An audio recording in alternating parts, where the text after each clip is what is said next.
अस्सलाम वालेकुम dear students. आज हमने 3 छोटे छोटे टॉपिक्स स्टडी करने हैं जो कि बहुत ही इजी भी हैं। तो उनमें से नंबर 1 जो टॉपिक है हमारा वो है हाइपर कंजुगेशन। हाइपर कंजुगेशन को हम नो बॉन्ड रेजोनेंस भी कहते हैं।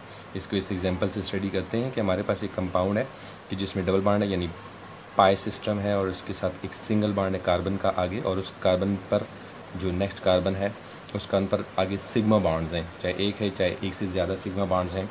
तो हम हाइपर कंजुगेशन में ये कहते हैं कि जो ये वाला कार्बन है इसमें ये सिग्मा बॉन्ड्स है, सिग्मा बॉन्ड के जो 2 इलेक्ट्रॉन्स हैं ये इस डबल बॉन्ड या इस ट्रिपल बॉन्ड के साथ क्या हैं, कंजुगेशन में हैं। ठीक है, तो जब एक सिग्मा बॉन्ड एक डबल या ट्रिपल बॉन्ड के साथ कंजुगेशन में होता है तो इस किस्म की कंजुगेशन और रेजोनेंस को हम कहते हैं हाइपर कंजुगेशन या नो बॉन्ड रेजोनेंस। देखते हैं ज़रा ये कैसे हम इसके स्ट्रक्चर्स लिख सकते हैं कि देखें ये जो सिग्मा बॉन्ड है इसकी जो 2 इलेक्ट्रॉन है अगर इधर की तरफ डबल बॉन्ड बनाने के लिए यूटिलाइज़ हो जाएं, ये 2 इलेक्ट्रॉन्स इस तरफ डबल बॉन्ड बनाने के लिए अगर यूटिलाइज़ हो जाएं तो ये पाई बॉन्ड टूट जाएगा और इसके 2 इलेक्ट्रॉन आगे वाले कार्बन को मिल जाएंगे। तो हम इस तरह का एक पॉसिबल स्ट्रक्चर लिख सकते हैं कि जिसमें सिग्मा बॉन्ड के 2 इलेक्ट्रॉन इस कार्बन पर शिफ्ट हो चुके हैं, और इस कार्बन के दरमियान वैसे तो नॉर्मली सिंगल बॉन्ड होता है, लेकिन हाइपर कंजुगेशन जो कि एग्जिस्ट करती है यहाँ पर डबल बॉन्ड करैक्टर भी थोड़ा सा आ जाएगा इस बॉन्ड के अंदर। तो ये जो हाइपर कंजुगेशन है इसकी डेफिनेशन क्या है? It is a type of conjugation in which sigma bond is in conjugation with a double और triple bond. This is also called no bond resonance, क्योंकि आपने ये जो स्ट्रक्चर था इससे जब ये वाला पॉसिबल स्ट्रक्चर बनाया है तो इसमें कार्बन और हाइड्रोजन का बॉन्ड ब्रेक हो चुका है। याद रखें कि हमने रेजोनेंस के रूल्स को फॉलो किया है कि एटम की पोजीशन अपनी जगह से चेंज नहीं हुई है, सिर्फ इलेक्ट्रॉन्स की डिलोकलाइजेशन हुई है। तो क्या इसका कोई प्रूफ भी है? बिल्कुल जी, हमारे पास एक नेक्स्ट एग्जांपल है, उसमें आपको पता है ये कार्बन और कार्बन का जो सिंगल बॉन्ड होता है उसकी नॉर्मल बॉन्ड लेंथ 1.54 एंगस्ट्रॉम होती है, लेकिन ये जो कंपाउंड था इसके बारे में एक्सपेरिमेंटली चेक किया गया कि ये जो कार्बन है और इस कार्बन के दरमियान ये जो बॉन्ड लेंथ है ये 1.46 है, जो कि बहुत कम है, यानी इसके अंदर कोई ना कोई डबल बॉन्ड करैक्टर यानी पाई करैक्टर आ रहा है। तो ये सिर्फ और सिर्फ हाइपर कंजुगेशन यानी नो बॉन्ड रेजोनेंस की वजह से ही पॉसिबल है। तो ये जो सिग्मा बॉन्ड के 2 इलेक्ट्रॉन इधर की तरफ डबल बॉन्ड बनाने के लिए यूटिलाइज हुए होंगे और ये वाला पाई बॉन्ड एक शिफ्ट होकर आगे की तरफ चला गया होगा, यानी इस पॉसिबल स्ट्रक्चर के अंदर आप नोट्स कर सकते हैं कि डबल बॉन्ड करैक्टर आ गया है। तो डबल बॉन्ड करैक्टर के आने की वजह से ही तो ये जो बॉन्ड लेंथ है ये थोड़ी सी शॉर्ट हो गई है। तो ये इस चीज़ का प्रूफ है।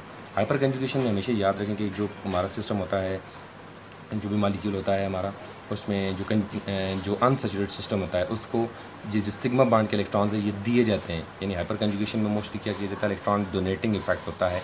Hyper conjugation electron donating effect है।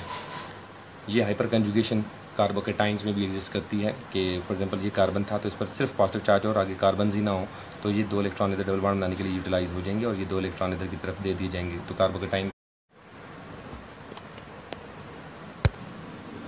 नेक्स्ट हमारा जो टॉपिक है ये है हाइड्रोजन बॉन्डिंग। तो हाइड्रोजन बॉन्डिंग जो है वो 2 टाइप्स की होती है। Number 1 intra molecular hydrogen bonding और number 2 inter molecular hydrogen bonding. Inter molecular hydrogen bonding और इंट्रा मालिक्यूलर हाइड्रोजन बॉन्डिंग को डिस्कस करते हैं। इंट्रा मालिक्यूलर हाइड्रोजन बॉन्डिंग जो है वो मालिक्यूल के अंदर होती है, जबकि इंटर मालिक्यूलर हाइड्रोजन बॉन्डिंग वो मालिक्यूल्स के दरमियान होती है, यानी एक मालिक्यूल और दूसरे मालिक्यूल के दरमियान। हम इंटर मालिक्यूलर हाइड्रोजन बॉन्डिंग को पहले स्टडी करते हैं। फॉर एग्जांपल ये जो अल्कोहल के मालिक्यूल्स हैं हमारे पास, इन अल्कोहल के मालिक्यूल्स में एक अल्कोहल के मालिक्यूल में ऑक्सीजन हाइड्रोजन से अटैच है, इस हाइड्रोजन पर पार्शियल पॉजिटिव चार्ज है। तो ये क्या करता है, हाइड्रोजन जो कि बहुत ज़्यादा पार्शियल पॉजिटिव चार्ज है, ये दूसरे अल्कोहल के मालिक्यूल के ऑक्सीजन के लोन पेयर को अट्रैक्ट करता है, जिसे कहते हैं हम हाइड्रोजन बॉन्डिंग। तो ये कौन सी हाइड्रोजन बॉन्डिंग है? Inter molecular hydrogen bonding. इस तरह मालिक्यूल्स जो हैं वो आपस में इंटर मालिक्यूलर हाइड्रोजन बॉन्डिंग जब अल्कोहल्स के करेंगे तो उनका melting and boiling point alcohols का ज़्यादा होगा। इसी तरह कार्बोक्सिलिक एसिड्स हैं हमारे पास, तो उनमें एक कार्बोक्सिलिक एसिड का जो हाइड्रोजन है वो उसका आप नोट कर सकते हैं, उस पर चार्ज क्या है, बहुत ही ज़्यादा पार्शियल पॉजिटिव, तो वो दूसरे कार्बोक्सिलिक एसिड के कार्बन डबल बॉन्ड ऑक्सीजन के ऑक्सीजन एटम वाले लोन पेयर को अट्रैक्ट करेगा। तो इस तरह एक कार्बोक्सिलिक एसिड का H दूसरे कार्बोक्सिलिक एसिड के ऑक्सीजन के लोन पेयर को अट्रैक्ट कर रहा है, तो इसको कहते हैं हम हाइड्रोजन बॉन्डिंग। कौन सी? इंटर मालिक्यूलर हाइड्रोजन बॉन्डिंग, क्योंकि ये 2 मालिक्यूल्स के दरमियान है। अमाइंस भी इसी तरह हाइड्रोजन बॉन्डिंग शो करेंगे क्योंकि उसमें नाइट्रोजन भी है, उस पर लोन पेयर भी है, और उसके साथ अटैच हुए हुए हाइड्रोजन जो है उन पर बहुत ज़्यादा पार्शियल पॉजिटिव चार्ज भी है। तो एक मालिक्यूल अमाइन का किसी और मालिक्यूल ऑफ अमाइन के साथ हाइड्रोजन बॉन्डिंग करेगा। तो अभी तक हमने पढ़ा ये सारा इंटर मालिक्यूलर हाइड्रोजन बॉन्डिंग है। अब हम पढ़ते हैं intra molecular hydrogen bonding. For example हमारे पास सैलिसिल्डिहाइड मॉलिक्यूल है, तो सैलिसिल्डिहाइड मॉलिक्यूल में जो एल्डिहाइड ग्रुप है उसकी ऑर्थो पोजीशन पर OH ग्रुप अटैच हुआ है। तो OH में आपको पता है हाइड्रोजन पर बहुत ही ज़्यादा पार्शियल पॉजिटिव चार्ज होता है। तो ये ऑक्सीजन एल्डिहाइड वाला और ये जो हाइड्रोजन है हाइड्रोक्सिल ग्रुप वाला, ये आपस में हाइड्रोजन बॉन्डिंग करते हैं मॉलिक्यूल के अंदर ही। तो इस किस्म की बॉन्डिंग को हम क्या कहते हैं, intra molecular hydrogen bonding. Inter molecular hydrogen bonding की वजह से मेल्टिंग एंड बॉइलिंग पॉइंट ज़्यादा होते हैं, लेकिन इंट्रा मॉलिक्यूलर हाइड्रोजन बॉन्डिंग की वजह से melting and boiling points, viscosities, densities वगैरह क्या होती हैं, कम होती हैं।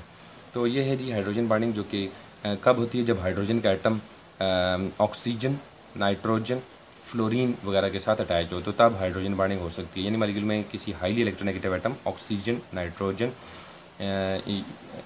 या फिर फ्लोरीन का होना ज़रूरी है और उसके साथ हाइड्रोजन का अटैच होना ज़रूरी है। नेक्स्ट है हमारा टॉपिक टैटोमेरिज्म। टैटोमेरिज्म जो है ये क्या चीज़ होती है देखते हैं। ये याद रखें कि एक टाइप की आइसोमेरिज्म है, और इस आइसोमेरिज्म में क्या होगा देखते हैं ज़रा। हमारे पास एग्जांपल है कीटोन की, एसीटोन की। इसमें जो 2 मिथाइल ग्रुप्स हैं ये अल्फ़ा कार्बन्स हैं बेसिकली, और इन पर जो मौजूद हैं हाइड्रोजन, इनको हम कहते हैं अल्फ़ा हाइड्रोजन्स। याद रखें कि ये जो अल्फ़ा हाइड्रोजन होते हैं ये एसिडिक होते हैं, यानी इन पर बहुत ज़्यादा पार्शियल पॉजिटिव चार्ज होता है। अच्छा, तो अगर हम इस मॉलिक्यूल में देखें कि इस जो हाइड्रोजन्स हैं अगर यहाँ से शिफ्ट होकर ऑक्सीजन पर चले जाएँ और ये वाला स्ट्रक्चर हम, तो आप नोट करें इन दोनों स्ट्रक्चर में जो डिफरेंस है वो है पोजीशन ऑफ प्रोटॉन। प्रोटॉन यानी हाइड्रोजन पहले इस कार्बन के साथ अटैच था, लेकिन इस स्ट्रक्चर में आप नोट करें तो वो हाइड्रोजन कार्बन की बजाय ऑक्सीजन के साथ अटैच हो चुका है। तो मॉलिक्यूल के अंदर ही प्रोटॉन की शिफ्टिंग एक एटम से दूसरे एटम पर, हम इसको टॉटोमेरिज्म कहते हैं। क्या डेफिनेशन है जी इसकी? It is a type of isomerism which arises due to the shifting of proton within the molecule from one atom to the other atom. टैटोमेरिज्म जो है इसकी जो डिफरेंट टाइप्स हैं उनमें से फर्स्ट वन जो है वो कीटो इनोल टैटोमेरिज्म है। ये फार्म कौन सी है? कीटो फार्म है, क्योंकि इसमें कार्बन डबल बॉन्ड ऑक्सीजन है। क्योंकि ये कौन सी फार्म है? ये इनोल फार्म है। इन कहते हैं डबल बॉन्ड को, ओल कहते हैं हाइड्रोक्सिल ग्रुप को, इनोल फार्म। इसी तरह हमारे पास ये जो कंपाउंड है another acetyl ethyl acetic ester है हमारे पास। ये जो इथाइल एसिटिक एस्टर है, इसी तरह एसिटाइल एसीटोन भी हो सकता है। तो बहरहाल इस मॉलिक्यूल में हम देखें कि ये जो 2 कार्बोनाइल फंक्शनैलिटीज़ हैं, इसके सेंटर में अल्फ़ा हाइड्रोजन्स हैं, ये ज़्यादा एसिडिक हैं। यहाँ पे भी अल्फ़ा हाइड्रोजन्स हैं, लेकिन ये वाला हाइड्रोजन ज़्यादा एसिडिक हैं।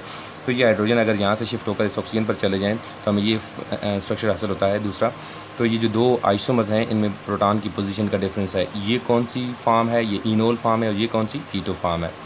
मोस्टली होता ये है कि कीटो फार्म ज़्यादा स्टेबल होती है ओपन चेन कंपाउंड्स के अंदर, लेकिन कुछ ऐसी एग्जांपल भी हैं हमारे पास के जैसे कि ये स्ट्रक्चर है हमारे पास, तो इसमें ये जो कीटो फार्म है ये कम स्टेबल है और इनोल फार्म ज़्यादा स्टेबल है। क्यों?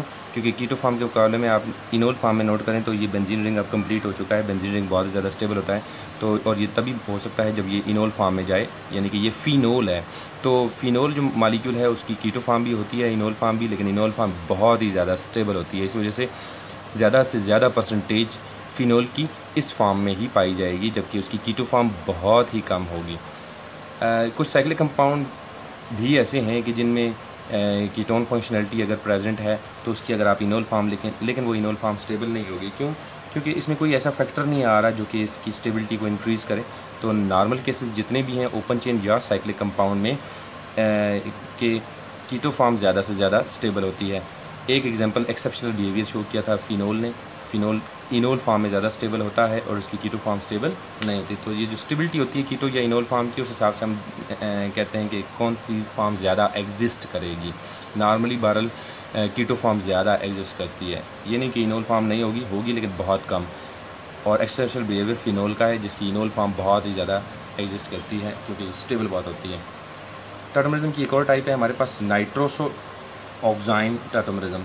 इसमें कार्बन पर है हाइड्रोजन, जबकि इसमें हाइड्रोजन जो है वो ऑक्सीजन पर पहुंच चुका है और डबल बॉन्ड की शिफ्टिंग हो गई है। तो इसको हम कहते हैं नाइट्रोसो ऑक्साइन टैटोमेरिज्म, जिसमें ऑक्साइन ज़्यादा स्टेबल होता है। नेक्स्ट है हमारे पास नाइट्रो फॉर्म, जिसमें नाइट्रो फॉर्म ज़्यादा स्टेबल होती है। ये जो हाइड्रोजन है कार्बन का जिसके साथ अटैच है नाइट्रो ग्रुप, तो ये जो हाइड्रोजन है ये ऑक्सीजन के डबल बॉन्ड के साथ रेजोनेंस में, और ये डबल बॉन्ड अगर इधर शिफ्ट हो तो ये ऑक्सीजन पर नेगेटिव चार्ज आए और हाइड्रोजन इस पर शिफ्ट हो जाए तो हमें तब हासिल होती है ये वाली फॉर्म जिसको हम ऐसी नाइट्रो फार्म कहते हैं, ये स्टेबल नहीं है, नाइट्रो फार्म से ज़्यादा स्टेबल होती है। नेक्स्ट हमारे पास है आईमाइन और ये है इनामीन। ये आईमाइन फार्म ज़्यादा स्टेबल होती है, इन अमीन फार्म इतनी ज़्यादा स्टेबल नहीं होगी, आईमाइन फार्म ज़्यादा स्टेबल होगी। तो इस तरीके से आज हमने छोटे से 3 टॉपिक्स पढ़े। इंशाल्लाह नेक्स्ट टाइम और टॉपिक्स के साथ हाज़िर होते हैं।